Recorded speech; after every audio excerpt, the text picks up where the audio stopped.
Can you hear my voice? Yes.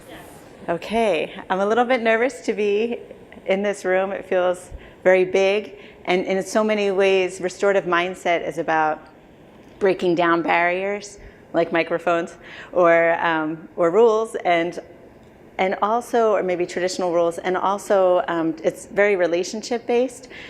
So at certain points in this workshop, I'll be asking you to share at a table. So you might find it convenient to move to a place where there are more people. You don't have to move now.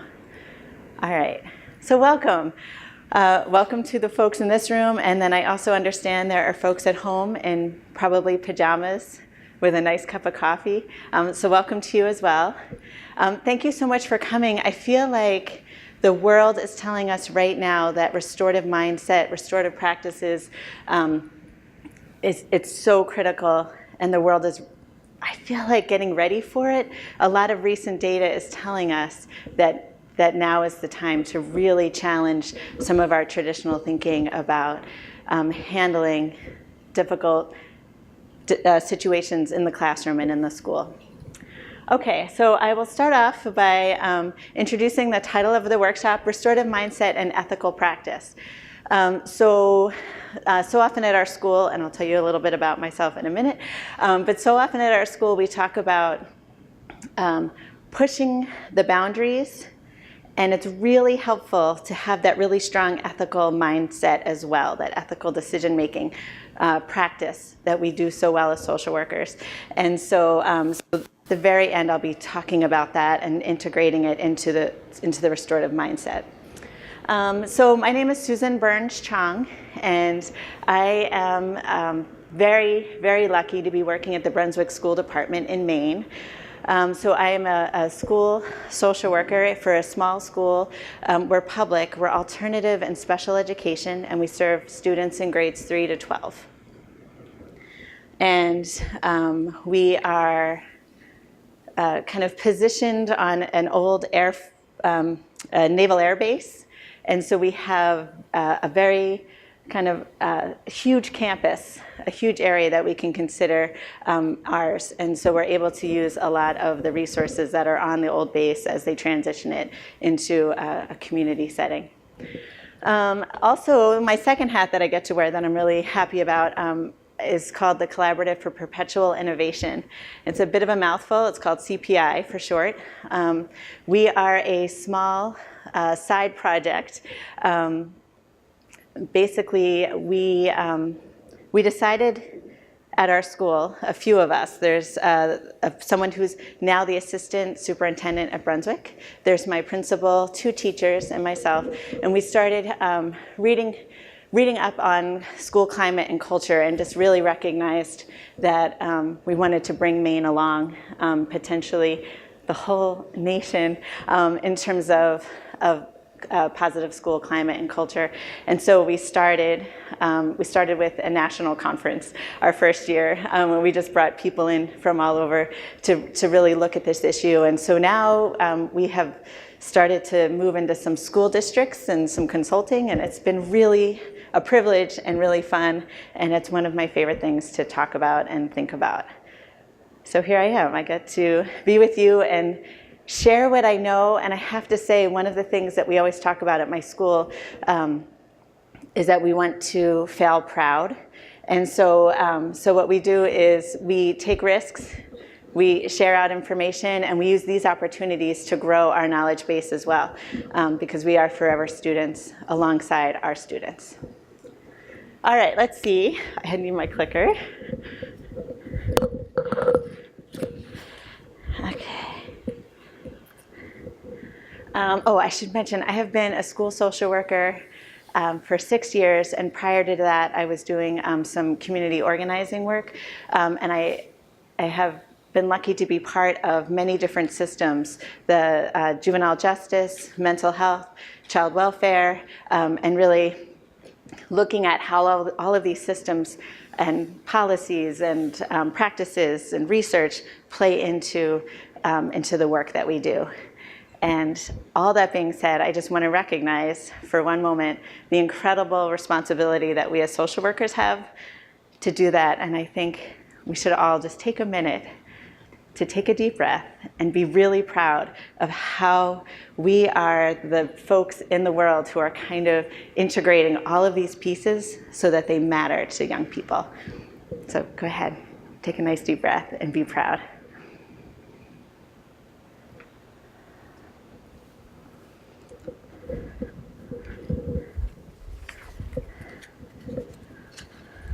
I hope you did that at home too. Okay. All right, so here are the questions that we hope to answer in this workshop. We are really hoping that we can cover the restorative mindset, restorative process.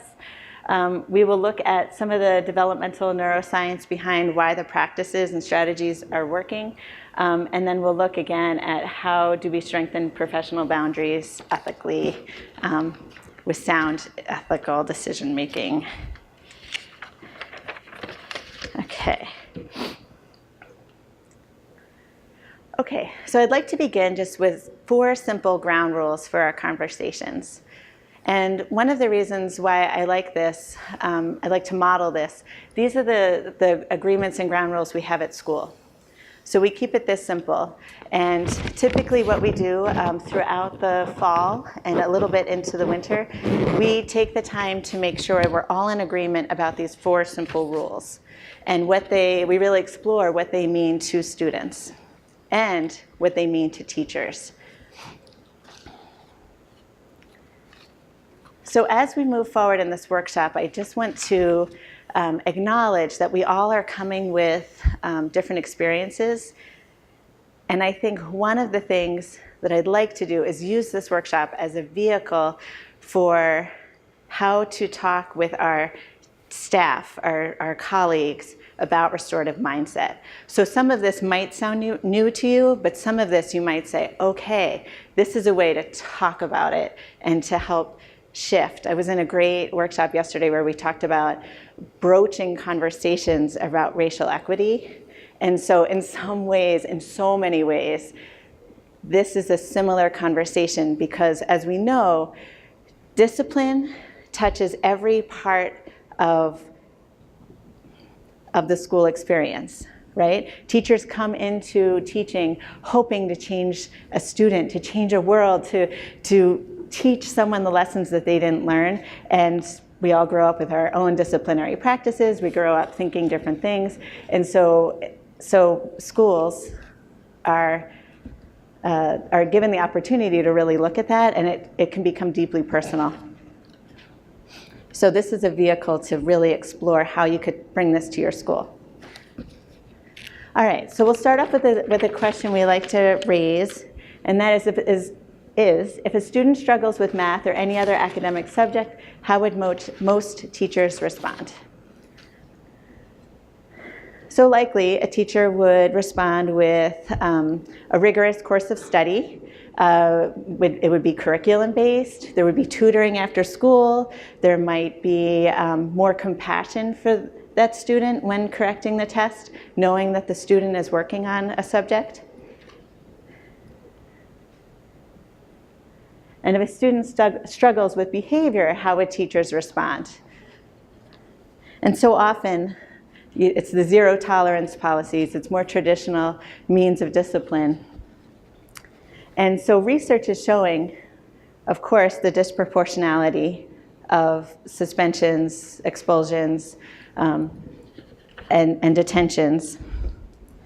But research is showing that if a 9th grader is suspended at least once, or just once, in that school year, they are twice as likely to drop out of school. There's a great article for the American Psychological Association that talks about that kind of talks about how there's a direct link toward the increase of misbehavior when the traditional discipline is applied. And so we're really looking at the research and saying this really does not work. And most notably, school climate is not typically reported as increased or improved when there is the traditional discipline. Typically, schools are feeling, students, teachers are feeling more unsafe when there's traditional discipline. Okay, so now is the time for a turn and talk. And so what I'd like you to do is talk at your table, and if you're at home, you can journal. How does your school currently deal with students with chronic discipline issues, and what are your ideas to improve current practices?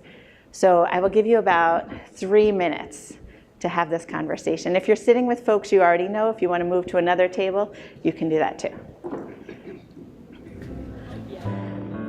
Okay, I'm sorry to cut the conversation short, but we'll have more time to talk in a moment.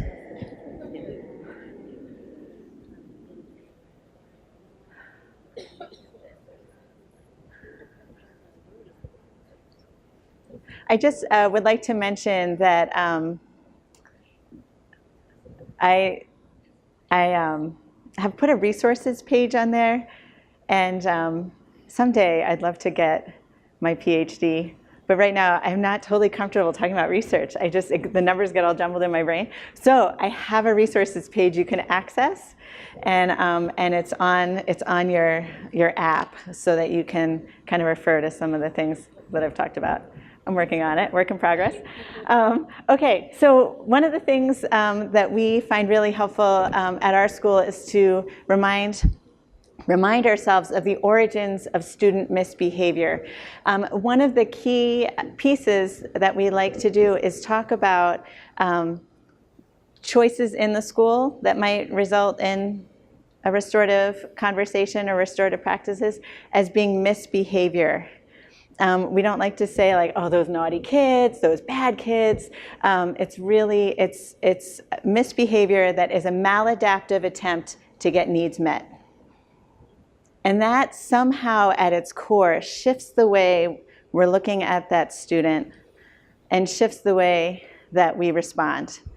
Because of course, if we're looking at it and taking it very personally, this is an opportunity for this student to get to me. Then the response becomes more punitive. As I was walking around, I heard from a lot of the different tables, people talking about their schools being divided.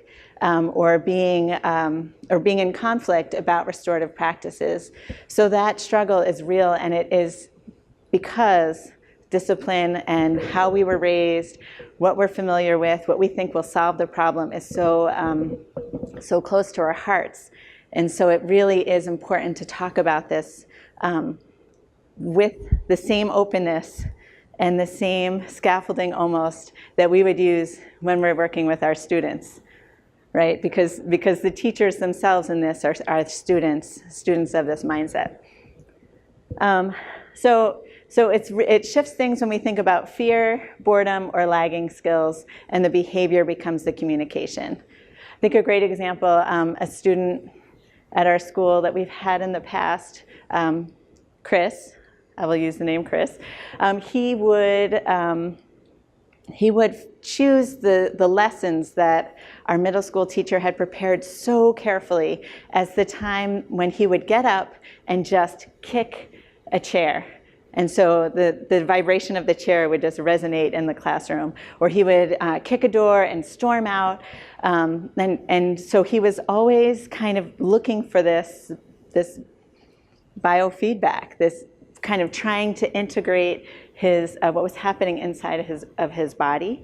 And so as we started to really look at how do we respond, in a traditional setting, we would say destruction of property. We would say eloping class, right? Avoiding class, maybe no hall pass, all of these kinds of things.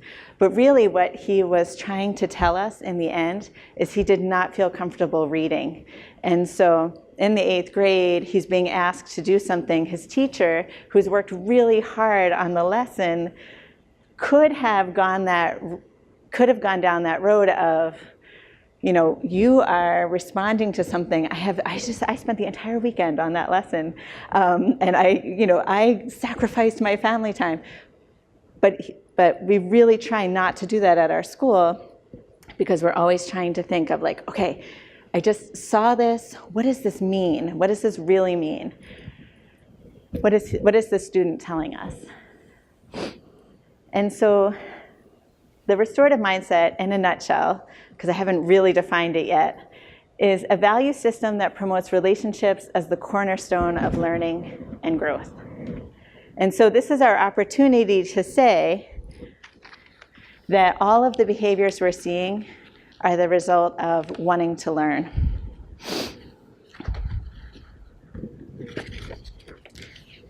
And one of the things, again, I'll just mention is the idea of fail proud, because we recognize that students, for some students, just getting out of bed in the morning is a really big risk. And so we recognize that these relationships that we're building with students are just so essential to their overall learning and success. All right, so I love mantras, and one of my favorite mantras is assume best intentions. That's something that I will tell myself sometimes at school, in our company, with friends, family, definitely family. And so assume best intentions, and then of course, everyone wants to do well and be good is also another great mantra for the restorative mindset. And so it's helpful sometimes in those situations when you are dealing with your most challenging student. Because of course, I know we're not allowed to have favorites. And I know we're not allowed to have most challenging students. But sometimes there is just that student that he's just so hard to get to know, or she's just so hard to talk to. And so it's really helpful to bring this, when things are not going well, everyone, including this challenging student, wants to do well and be good. And if they're not, that overriding belief of, and she can be good, she can do well. And that shift of, I know that this is possible, is really important. And so the restorative mindset starts with your perspective. All right, so this is one of my favorite slides, because I think so often schools will go right into,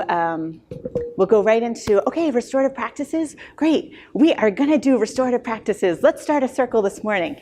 Let's do circles, and so there's not that preparation. I think I love circles, but there's not that preparation of that honing, that developing, that creation of the mindset that's so important.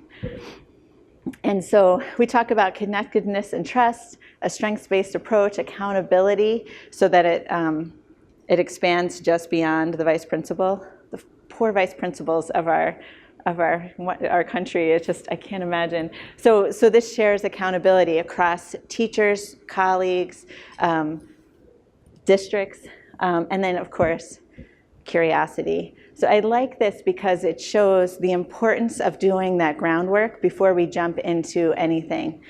I have been to a few workshops that have talked about or looked at the success of restorative practices, and I think so much of it is on this preparation piece. And it's slow.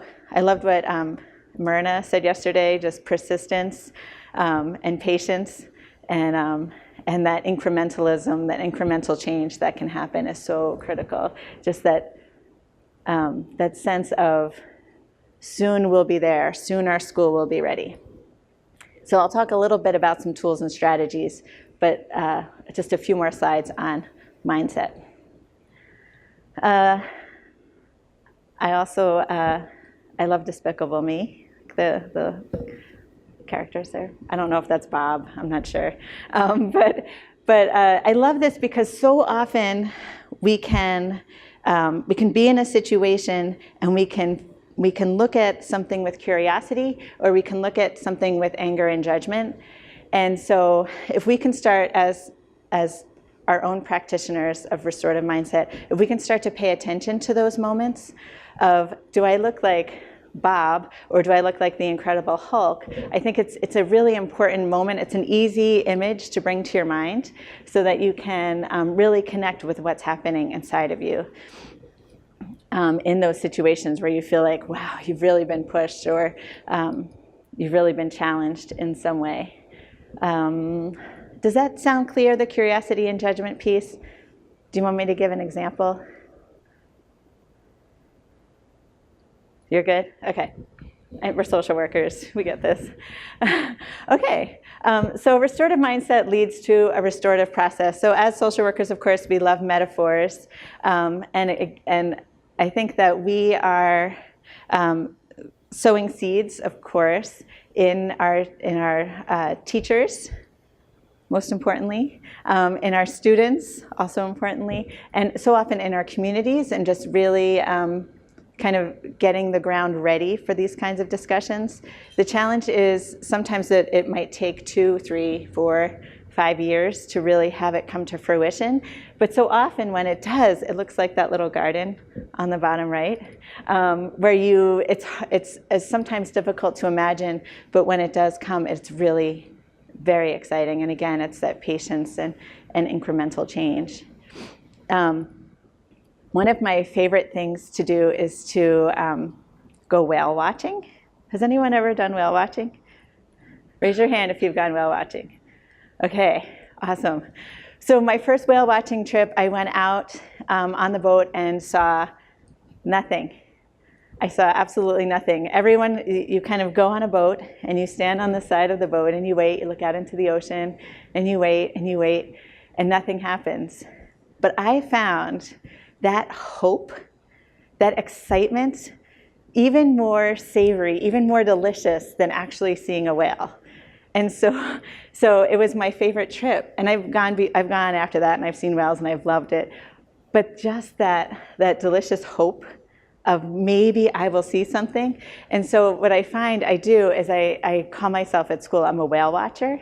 I'm waiting to see that the tail. I'm waiting, or the whale breach. But I'm waiting to see a student shift behavior. I'm waiting to see a teacher shift behavior, and that hopefulness is just as wonderful as actually seeing it. So if you get a chance to go whale watching, you might really like it, but you can do it at school too. Just that hopefulness of waiting to see what you might see. So of course, I just want to put a plug in for these 3 essential tenets for social workers. The restorative mindset is really very helpful, or these 3 tenets are helpful in explaining to social workers, of course, but also in talking with our staff about kind of the approach that is expected or hoped for when doing restorative practices. So student as expert, of course, is when we are relying on the students to tell us what they need, and teachers as well. The therapeutic alliance is so essential to restorative mindset, where we are building relationships. And actually, we developed at our school kind of a framework for having conversations with students. And so I will share that with you in a moment. And then, of course, excuse me, of course, the unconditional positive regard and that relentless regard for the people that we're working with. So in a nutshell, how's everybody doing? Is this going okay? We're going to take a break in about, I think, 2 slides. Okay, so the restorative mindset take on neuroscience. So we are looking at Maslow's hierarchy and the brain structure, which are eerily similar. So if we look at the brain, the lower part of your brain is really the brainstem part is the survival state. And so it kind of matches up to the physiological and safety areas. So if a student doesn't feel safe, or if a student doesn't feel like it can really, if a student doesn't feel like he can really connect and not be threatened, then there will be no learning that happens. And then to go to the limbic system, which is kind of further up in the brain, the emotional state, again, if there's no love, if there's no belonging, if there's no sense of like, wait, I'm a learner. We often talk at our school as we want our students to come to our school and believe that they're learners. We feel like that's so foundational, just that shift for them. So I didn't really mention, but our students often come to our school, not only from our school district, but from all over the state. So it's often, our students are often coming from school districts where they say, wow, we don't know what to do. We don't know what to do with this student, whether it's based on behavior or other struggles, the transient nature and chaotic nature of some of our students' lives.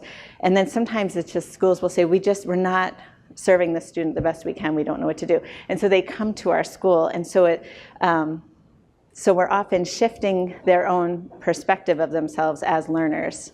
And it's such a critical piece, so that we can finally get to that executive state, the prefrontal cortex there that says that I am capable, I am ready, I am able to do this. And so I love that it kind of mirrors what's happening here for our students. Does that make sense? Okay. All right, so another word we often use at our school is neuroplasticians. And so we also know, if you look at the data, if you look at the research, the ACEs study, all of these things are saying if you have trauma in your life, then your brain has been impacted, and it could feel really daunting. But the good news is that we are all able to change brains and the way brains function. And so we are neuroplasticians every day. We're offering disconfirming or affirming experiences for students, so that we are helping them to prove something about themselves or to deny some untruth that they thought about themselves. And we intentionally offer those experiences so that they can start to feel successful. Okay, so now we'll do a mindful break. I know in our days it gets really busy, and sometimes we don't even have time to eat lunch. And so what we find is when we are not taking good care of ourselves, you can choose something from the bowl and then pass it on. So when we don't have time to take care of ourselves, sometimes that's when our restorative mindset muscles go really weak. And so we really try to take some time to breathe during the day. So if you wouldn't mind taking something and then passing it on to the next table. So there's oranges and chocolate in there. And I'll just offer an opportunity for you to choose something from the bowl. Feel free to look at it as you breathe. You can smell it. You can watch the drops of orange juice go into the air as you peel the orange. You can hear the sound of the package as it rips away from that delicious chocolate. So just to get yourself kind of grounded and be in this space. Often we talk about anchors. And so the anchors are the things that draw us back to time and space, right? In the middle of chaos, a busy teacher could have an anchor of the restorative mindset. We can have the anchor of the restorative mindset. And remember, that is, everybody wants to do well and be good. And if they're not, they can, right? And so if we could anchor ourselves to that, no matter what's happening, we can approach with some strength and some excitement for the restorative work, that learning, that lesson that is possible in the situation. So enjoy your snack. Did everybody get something? Okay.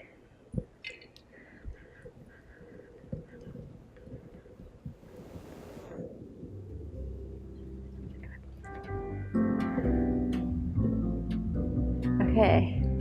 While you eat mindfully, and I'm sorry, folks at home, that I don't have snacks for you. But I want to show you an image that I like to think of sometimes. Here's an example. So we decided to do a girls group at our school. And we thought, this is great. We have fewer girls, of course, although the numbers are rising. We have fewer girls at our school, and so we need to, as women, we need to get together. We need to be strong, right, together. And we need to really start looking at relationships and safety and belonging in the schools. And so several teachers and I got together and we kind of created what our vision for this girls group could be. We'd each individually talked with students to get their feedback, and we started to create this girls group. And then when we brought all of the girls together, I should say, so what I thought was paradise, right? What could be better than joining with a group of your peers that is really, struggling? And I should say it was a group of students who identified as female. So that's what we thought of. This is paradise. But really, for students, that's how they saw it. It was scary. It was scary to be all in the same room together. And so even though that was our ideal, that's how it felt. And so we've had to go back, and now we're reworking what students envision, what the teachers envision, and how we can really meet the needs in a different way. And so sometimes I think of that when I'm getting ready. I even thought of it getting ready for this workshop. I thought, here I am, I've spent hours on this thing. And so when my colleagues come in and they're learning this, they're gonna love it. But for some, it might feel really threatening, it might not feel so good, and it might not feel right. So I'm sorry about that. I'm gonna try, if that's how you're feeling, but we will try to keep going. And it's important, therefore, because of that potential for threat, to pay attention to a few important kind of preemptive strategies. So this is what we call our preemptive restorative mindset strategies. So at its most basic level, in every corner of our school, we have water. We have water and we have cups. Because we have recognized, sometimes causes trouble when students are like, oh, if I press this faucet, the water comes out. But we really recognize the importance of the well-hydrated brain and how much more likely that well-hydrated brain can think and not react. So we're always talking about, are we welcoming? One thing that we do every morning before school starts, our entire staff waits outside for our vans to come, and we have vans coming from all corners, like I said, of southern Maine and mid-coast Maine. And so sometimes we have a hacky sack game going, sometimes we're just individually talking with students. One time we rented one of those big blow-up things that you see outside of car dealers that go like this, that was fun. So we're always trying to come up with ways. We also have lots of ukuleles and people playing. It sounds a little chaotic, but at the same time, I think that it's part of our approach to creating that welcoming environment. So sometimes students will come in like this. And even on the day we had the big blow up guy, the head's down, they have their hoodie up, they're in their space. And then sometimes they'll come in and fist bump, high five, grab somebody over to talk to them. So the responses are always different. And there's that, that's the whale watcher part, where you're hoping that one day, that, the last day of school, when that student has the hoodie off and comes in and says, like, I'm going to miss you guys. And so that's really what we're waiting for, but we keep doing it. It's easy to feel dismayed or frustrated, and it's easy to let it go if there's an IEP meeting in the morning, or there's all these different demands. But ultimately, it's really important. So let's see what else I want to talk about. Taking nothing for granted and brain development. So in that section. So we do a lot of pre-teaching. So if we're going on, if we're doing a field trip or if we're doing a new experience, we do a lot of prep in that way, so that we can help students imagine what it's going to look like. And then we do the mid-brief, so that we're talking about what we're doing while we're doing it. And then we do that debrief at the end, so they can process. And we feel like that direct teaching is really, really helpful. Let's see, what else do I want to say? And of course, those disconfirming and reframing opportunities, and we're pretty intentional about that. So for example, if a student is struggling to get up in the morning and come to school, and we offer some support around that, and then they're able to do it, we really look at that. Like, what were the supports in place? What were the things that allowed you to come to school to be a learner? It's important to talk about all those things. Okay, so this is a model that we developed at our school this summer, because what we found was very often we all believe in the restorative mindset to our core, and sometimes it's really hard to operationalize. So this model is it's in the very beginning stage. So if you think of the restorative process itself, it's in the beginning part of the process. So a situation happens. So in the case of in the case of a student punching a wall, typically what we try to do is recognize the signs that the student is getting dysregulated or the student is off, right? So that it doesn't come to it doesn't pass through that place of the wall's been punched and now we have to do a restorative, like the restorative learning process. So we consider these restorative conversations the first phase. Does that make sense? So as teachers, as social workers, we see students in the classroom, and we begin to do the pair, validate, and move. And so ideally, we're doing some kind of emotional check-in when the students come into the classroom. But if we see when a student comes to our school or in our office that they're not doing well or something is off, then we start to pair so that we're aligning ourselves with that student.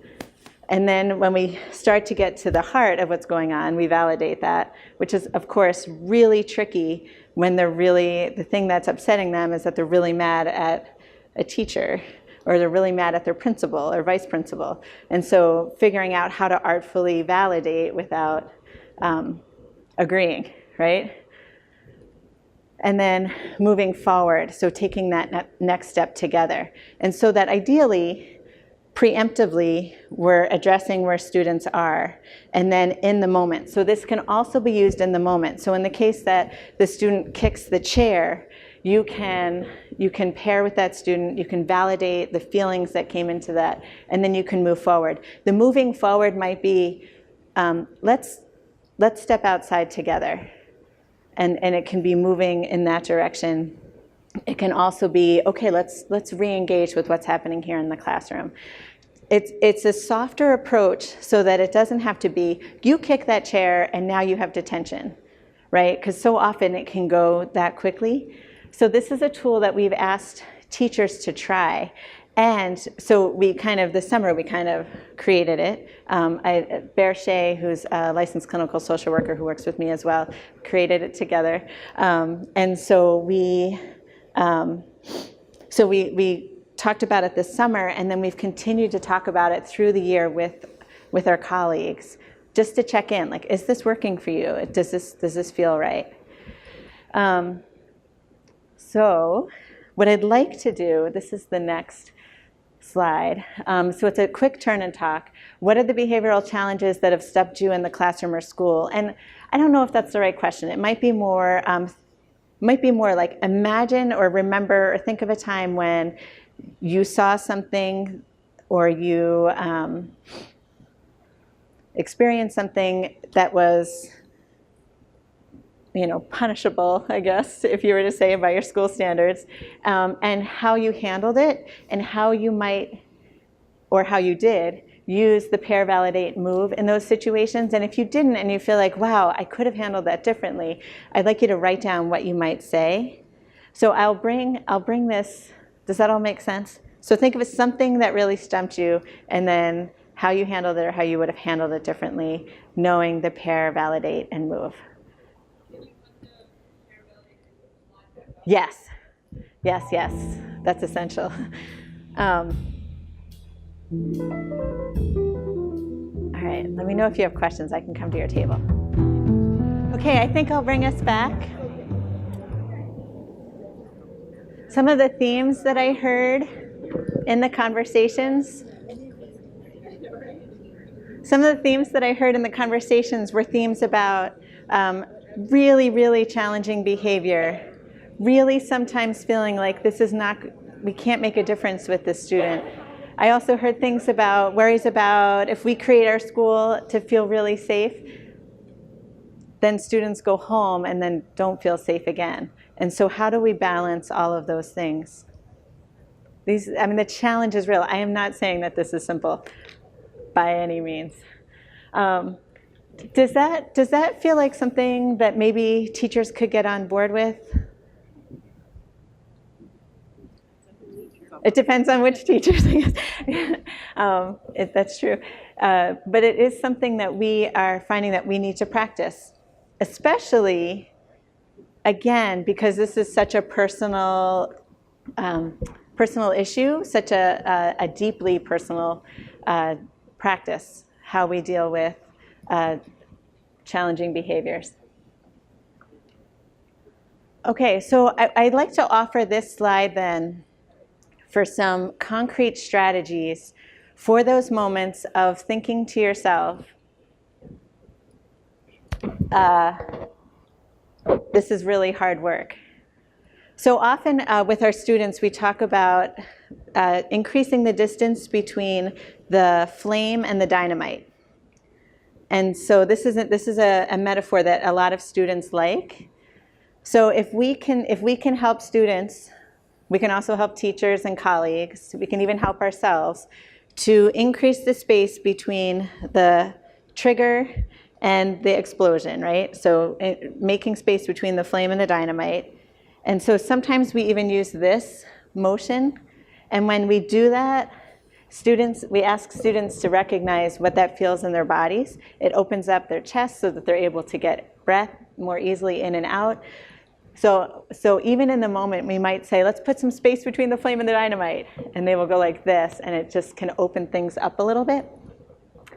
So these are just a few things that we have adopted. I'll give you the whole list, and then you can choose what might work. And you might be thinking of a particular colleague. You might even be thinking of yourself. I use these a lot in situations. And you might also teach them to students so that students can recognize the power of them. All right, the first one is rodeo clown, which is one of my most basic and simple ways to create space. So basically what happens is when you feel like there is something that is either said or done by a student that's triggering your own personal reaction, or if a student is in the same situation, you can help him or her try this. So rodeo clown is basically you do something to shift your brain for a moment. So a great example, I was walking down a path with two students, and they were just about, their conversation shifted. They were about to really become combative with each other. And so I took the rodeo clown approach, and I slipped on the ice. And purposefully, like I knew that this was going to happen. And so when you do rodeo clown, it gives an opportunity for the people that you're with to shift their brains. No one wants to fight. So you're shifting their brains, and they get to be in a role to help you. So there I am lying on the snow, and the student who was most kind of heated in that situation reached down, pulled me back up, and then we were able to kind of reflect on where we had almost gone. And it just shifts the brain. So rodeo clown can be as simple as you're hearing something in the hallway, and suddenly you have papers in your hand, and they go flying, and you're flying, and there you are. And all of the attention is no longer on where it just was. Simple. We lose our own self-respect. But it's super helpful in those situations. Another thing that you can do, a tactic that one of the teachers I work with will often say, in the classroom when things are about to go awry, we'll just say, whoa, can you see out the window right here? And I mean, there's a little acting involved, but it certainly disarms people and it shifts the conversation, sometimes really drastically. It's just that simple way of increasing space. And it's a nice tool for teachers because teachers get triggered just as much as students do, so it's helpful. Of course, you are not in it. Maya Angelou, her theory is that, again, it kind of goes back to all behavior has a purpose. Really doing that body work, a very simple thing that we do if a student is really angry. If you wouldn't mind, can you just stand up for a quick second? So if a student is super angry, what we have them do is we say, okay, have a seat. So have a seat. All right, get your feet planted on the ground. And all you have to do is take your tongue, stick it on the roof of your mouth, press it. And then what you do is you take your eyes and you just look up to the ceiling. And so by our physical structure, we're forced to breathe in, and we can get that deeper breath because we're not breathing through our mouths, we're breathing through our noses. And it shifts the energy for that student. This is a helpful tool for when we are triggered and also for when students are triggered. It's also really helpful if you are in a situation where you don't want to cry or be really angry, say like, you know, if you're at a funeral and you feel like you could sob your eyes out, this actually shifts things so that you can get some breath into you. And it's really simple. We find often the students who are really angry, who are pacing, as soon as they sit down, the conversation changes, and we can start to see their threatened brain get back online. Mirror neurons, of course, that's the phenomenon when you are feeding a baby and you open up your mouth, right? You are doing that with the hopes that the baby will also open up its mouth, her mouth, his mouth. And so one of the things that I have noticed is if we can do some work with our colleagues and for ourselves on what we look like when we are triggered or when we're upset, and we do the same thing with students, and just recognizing what we look like and how we look sometimes means something to other people, and then that triggers what they're feeling as well. And so just being aware of how we connect with each other is really important. Of course, tagging out. We also have a philosophy at our school where there's no shame in tagging out. We're just done. And so it's time for new energy to come in. And we have that agreement to not judge. We all do it. And then, of course, practicing some scripted phrases, things like, in the moment, before the behavior happens, something like, you know, I've seen you make good choices before, and I know you can make a good choice now. And walking away can often give time and space for that student to make a choice. And along with this, of course, we talk about dropping the rope, which is a really important one. I have been in situations myself where I have noticed that I'm holding on to an imaginary rope that is between me and a student or me and a colleague. And so by dropping it, it's over. One of us has to drop it. And so sometimes we'll even call each other out and say, like, I think you need to drop the rope. And that can actually be a really helpful reminder, non-threatening reminder. And of course, the preventive self-care. Okay, so when behaviors result in harm, we really want to do all of these things for students, with peers, with ourselves. All right, so I want to get now into the restorative conversation. How am I doing on time? Great, perfect.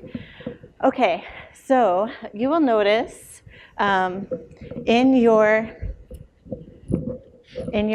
app, I have the restorative learning process form that we use at our school. It's a one-pager, and you'll have access to it. I don't think that this is as important as that. So trust me, it's there, and when you need it, you can pull on it if you want to. And the reason I say that is that we find at our school, we don't often use that. In cases where we have very concrete thinkers, we will. but most often, because it's relationship-based, it's a little bit more fluid. So this becomes just a guideline for what we're doing. So there are four phases of the restorative conversation. So this is what we do at our school after the student has punched the wall, has called the teacher all kinds of names, violent names. I would give an example, but I feel like I shouldn't since I'm being videotaped and censoring myself. And so this is what happens after. So all of our preemptive strategies, getting the student water, doing that social emotional check-in, all of those things haven't worked. The behavior has happened, and so now we go down this road. Does that all make sense? So just in terms of the continuum of the restorative mindset and the process. So that first piece is looking within. We ask students to take personal responsibility for what happened. And that sometimes the student will say, yes, I know what I did. I know exactly, and I would do it again. And so then we're able to say, like, okay, great, that we can work with, that we can really make sense of. There's a positive peer culture part that we really look at in terms of, okay, so what are some of the common problems, some of the common challenges that you are experiencing, whether it's authority problem, or being easily misled, or trying to mislead others. So we have 12 different challenges, and we talk about those on the form, and so people can address those. So often, since we know the student, we're saying, this is something that's been really hard for you. I know in this table over here, you all were talking about during the break. The turn and talk, you were talking about a student who is really looking for feedback from peers, is kind of a disruptor, and so really looking for feedback. So that kind of thing is what you can work with students. And then we look at locus of control. And so often our students are externalizers, and we just want to help them see how much of what happened is in their control and how much of it isn't. And this is the part I really believe has the most powerful impact for students, because it gives an opportunity when we get to the point where teachers can say what happened for them. It gets to the point where teachers can say, yes, I know, I can own what my reaction was. I know that I might have crossed a line. And so that can be really freeing for students to hear. And then once they hear that, the teachers, of course, are modeling what that looks like to kind of own and be accountable for maybe flying off the handle, or for reacting too quickly, or not doing pre-teaching or not preparing students for what he or she was asking for. And so it can be really powerful. So the look outside is the ripple effect, and that's when we ask students to really look at, like, who was impacted. The next is repairing the relationship, and we do this through a variety of ways, and I'll get to that in a second. Reflecting and learning, and that is the processing, and then the long-term plan. We recognize that we're not fixing it forever, right, by this one restorative conversation, because it's a learning process, and so it might, we have 12 years of public school, and so it might take the 12 years. But we're asking students to think in the long term. Okay, so the looking within, what happened, what got in your way, how much of it was yours. The looking outside, so you'll see the concentric circles. What typically we do is we ask students to acknowledge the different ways that people were impacted. So we might put the student's name in the center, because we always start there. We know that what happened, the punching the wall, you were most impacted in that moment, right? Or the storming out of the classroom, you were most impacted. Who were the others? What did this do for the overall school culture, this overall school environment? The overall feeling of threat for the other students or for the teachers, and how did this impact? And this part is really hard. It's really hard for students to be able to say, like, yes, I recognize that when I called everyone these horrible names in the classroom, that I might have hurt them. And so when I think about our challenges, sometimes that's our biggest hurdle, because it's really hard for people to say that. And again, when teachers are able to say that, it's kind of a nice model. And so we have to do a lot of kind of working around that, and that's the sowing of the seeds. Again, just cultivating the environment for a student to not feel threatened, admitting, or not admitting, but acknowledging the impact that might have happened. And then you also get to the heart of the relationships. I had a student who I had a wheelie chair that I loved. I got it for free, but it was in my office, and it was my favorite. And he took it at the behest of another student and took it down the street.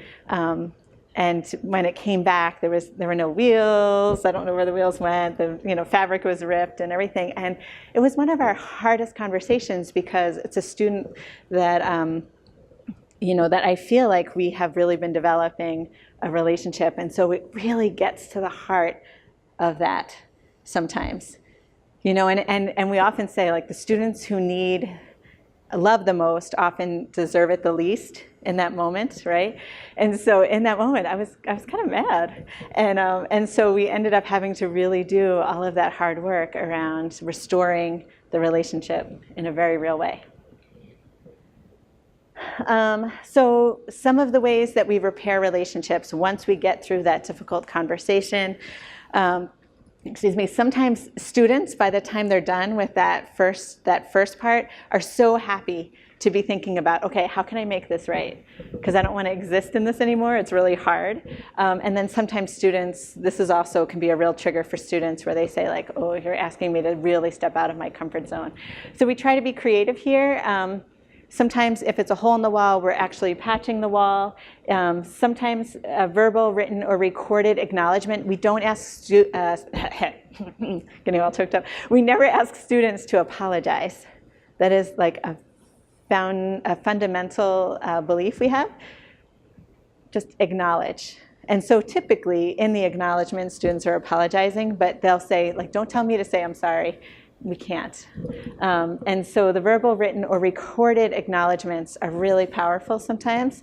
And sometimes they're given directly to the person who was offended. Sometimes they are read out loud at circle times that we have at our school. And students who don't feel comfortable reading or writing can video. And sometimes that is really powerful for a student to watch someone struggle through that process. And so that builds empathy for the recipient of the harm. So community service, it must relate to the behavior. So we had a student who was really kind of creating some havoc in our lower grades. And so as a result, the student is now serving snacks and drinks to those lower grades. And really starting to develop some relationships with students there in a nice mentoring way. Classroom projects, circles, mediation, and we're open to all ideas. Sometimes our students have the best ways to repair it. So here's some examples, things that students wrote. The 2 letters at the bottom are things that students wrote. Do you want me to read them to you? Would that be helpful? Okay. So here, the first one is for a student who was writing to the entire classroom. So, dear classmates, I'm sorry for throwing pencils, smashing a sandwich, and throwing a sandwich in the classroom yesterday. I'm working on not freaking out in the classroom and not screaming inappropriate things. I know this when I do this, but it can be scary to others. And then the other one is, I had a moment in your building, and this was a student who had gone to a community center. I had a moment in your building and I freaked out and yelled. I know it wasn't okay to react the way I did in the building. It affected everyone in the building that was there that day. I am very sorry for my behavior in your building, and it will not happen again. And so even though we never say you're sorry, this is typically, this acknowledgement it comes forth from that. The photo on the left is a student who was fixing a hole in a wall with a teacher. So together they were doing this project. The center is the Stages of Change model done by a student who is an artist who who was really struggling with drug talk in the classroom, and it actually just kind of opened up this whole movement forward for her. And then the name calling hurts, was as a poster done by a student to be put in the classroom, and she herself has been the victim of name calling and started doing it herself. And so it also started a conversation in the classroom when the poster was posted, and other students are now wanting to do similar things without the restorative, without having to need the restorative process. They're wanting to do that. Oh, I'm not sure why that happened. Okay.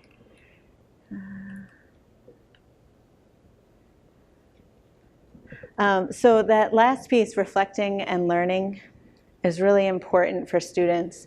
And so sometimes by the time they've done the poster or they've written the letter, they just want to be done.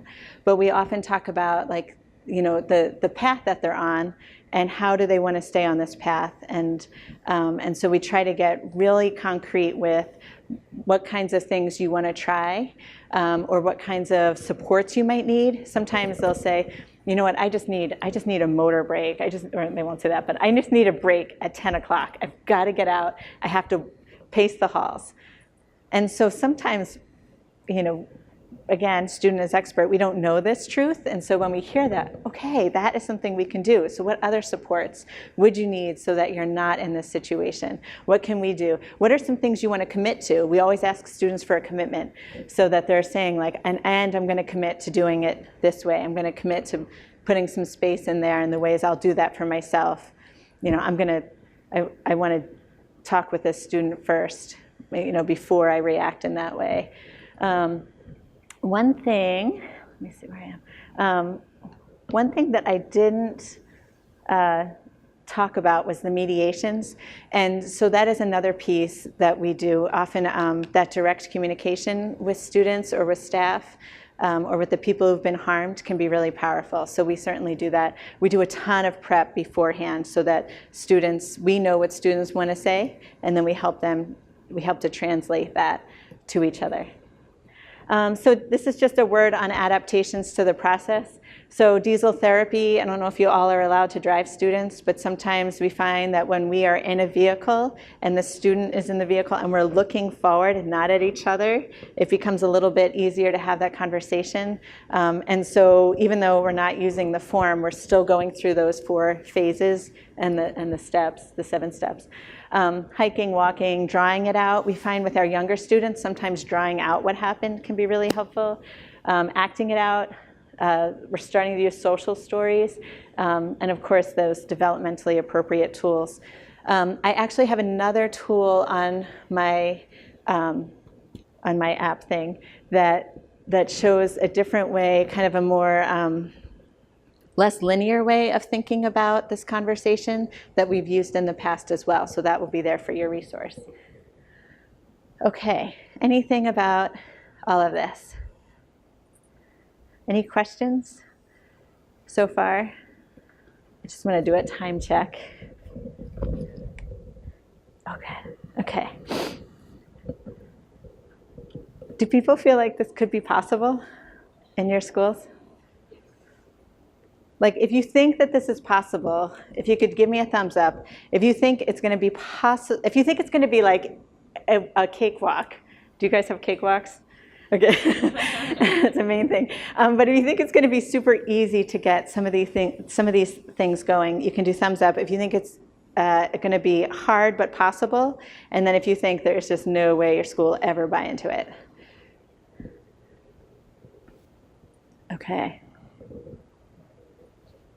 Okay, I know, it's hard. We do hard work, I'm telling you. Does anybody have any questions? Some of the questions I thought people might want to know, how do we involve parents and families, guardians sometimes? What we basically do is when we're starting to get a sense that something is not quite right, we might preemptively, and it's typically our principal who will be calling the family and just saying, is there anything we should know that happened? Because we're just seeing, like, there's some dysregulation going on here, or there's just, so and so is off or not quite right. So that's helpful. And then when the behavior happens, and then we have to go to the restorative learning process. And so we might, give an update to a parent and just try to figure out, like, so what could we have done differently? What's happening at home that we should know? And then at the end, if a student refuses, if a student is like, there's no way I'm doing any of these things, I'm just stuck and I'm stopped, then what we do is we bring the student home so that they can do some of the work with their families, hopefully. And we try to, during the intake, when families come, we do a lot of that kind of pre-teaching to families. This is what our process looks like. And so often, it's not happening at home. So often, I guess like maybe 50-50. It is happening and it's not happening. We have 70% free and reduced lunch at our school. So people are, families are pretty tired by the time they're working with their students. And so we work with them. Sometimes we'll pick them up in the morning and try to continue the conversation. But we recognize that this is just as important as the academic piece. And I think, hopefully we will move toward that place where high school students, middle school students are getting school credit for this kind of work. That would be my goal. I don't know if that will happen, but we try to involve families as much as possible. And often families will say, what do you do when this happens? And so that just opens up the door for like, well, here's our approach, here's what we're doing. We've had a few families try it at home and say that it has made an impact, where they're putting some space between their own triggers and they're reacting with different kinds of rules and expectations. Any other, challenges, some of the challenges, go ahead. I wondered how many kids you have in your school, and I wondered how many of your kids transition back to their middle school. Great question.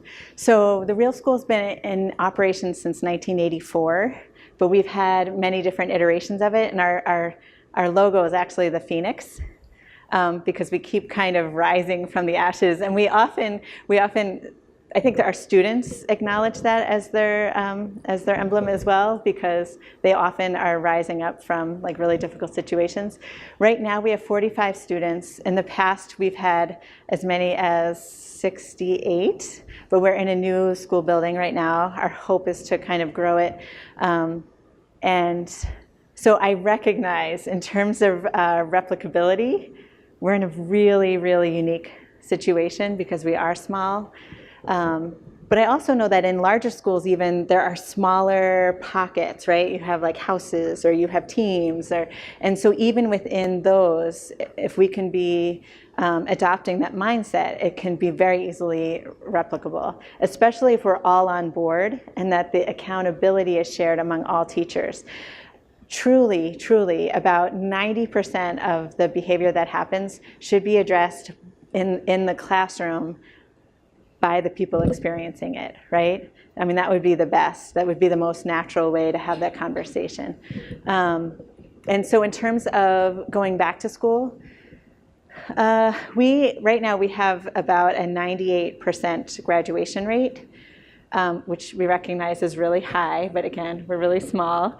And we're kind of a balance between taking students and bringing them all the way through. Grade 3 to 6 is new for us, but we've typically been 7 to 12. And so we've had students start in 7th grade and graduate with us in 12th grade. And then we've also had students who've come just for a little bit of time, half a school year or a year, and then reintegrating into the mainstream. And so we're very intentional about where families want to be and where students want to be. And really, we do a lot of that pre-work to get them ready to go back, because we also recognize our school's pretty different from what they might experience when they go back into the larger setting. Oh.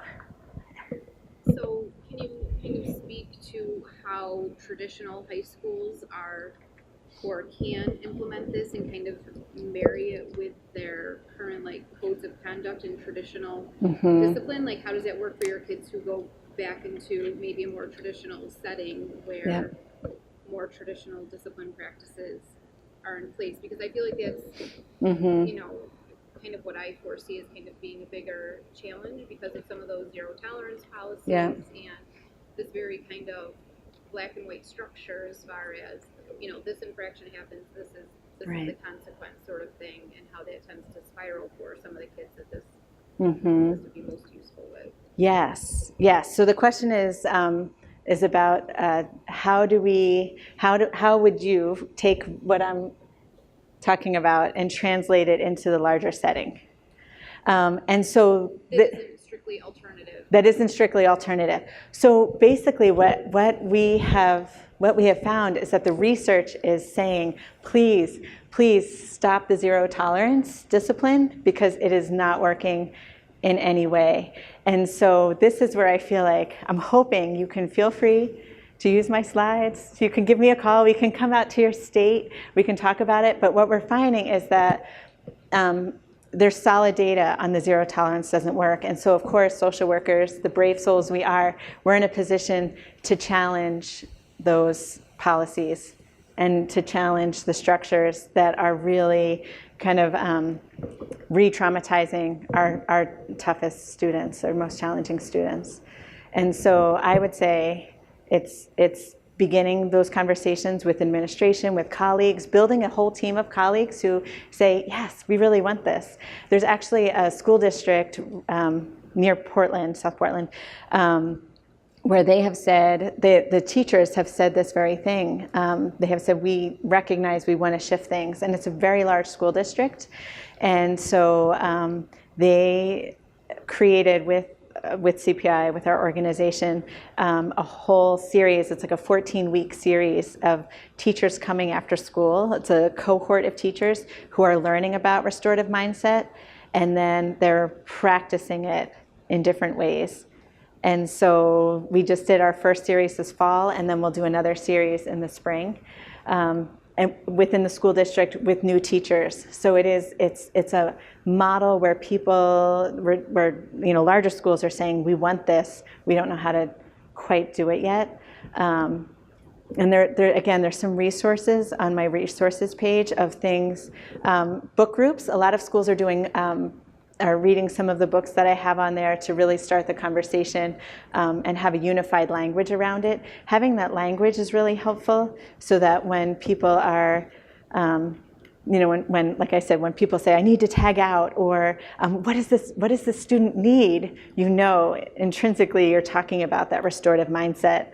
And that's really helpful because it is frustrating and it's really hard. And so if you can look at your colleague and realize, wow, we are completely in this together right now, it's really helpful. And so that you don't feel like you're just sending a student to the wolves in a lot of ways. And the research is so clear that the zero tolerance doesn't work. Is that helpful? Okay. Any other questions?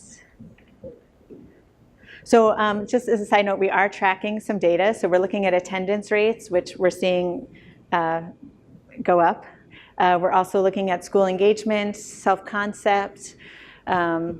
We are looking at the kinds and types of situations or incidents, the referrals for the restorative learning process. And so we're really trying to be able to quantify qualitatively. Teachers say, I feel better coming to school. I feel like, I don't have this structure that's really heavy and scary and threatening. And so, teacher self-report is, I like my job, which is really important because if teachers are feeling happy, then we're more likely to have happy students, I think. Okay. So I think I have maybe a few more. Oh, I might be done. So can I just show you one thing? Okay. So, we were going to talk about this. What do you want to try? What would you like to try? So intentionality and ethical decision making. I've talked about those two things, just being really intentional about the kinds of relationships we're building. So again, my colleague Bear and I have developed a tool for teachers to think about, and for social workers, of course, we're already there. I love teachers. My mom's a teacher. But we started to see that we would be asked to go into the local colleges to talk about ethical decision making. And so we created kind of this framework that helps people look at their values, figure out their perspective, and then figure out how their values and their perspective determines decision making. And so we get very concrete, this is my last slide, I think, with looking at personal ethics, professional ethics, and the action outcome. And so again, these are on they're in my PowerPoint, which I've uploaded, so you can look at these and use them as tools for people who say, but I'm boldly venturing to build a relationship, but it doesn't, restorative feels a little bit more loose, but really, it's not. You're being more intentional and more ethical about your decisions. And so it is a definite shift. But this model can be helpful in terms of talking to your peers about it. And that's it. So thank you very much.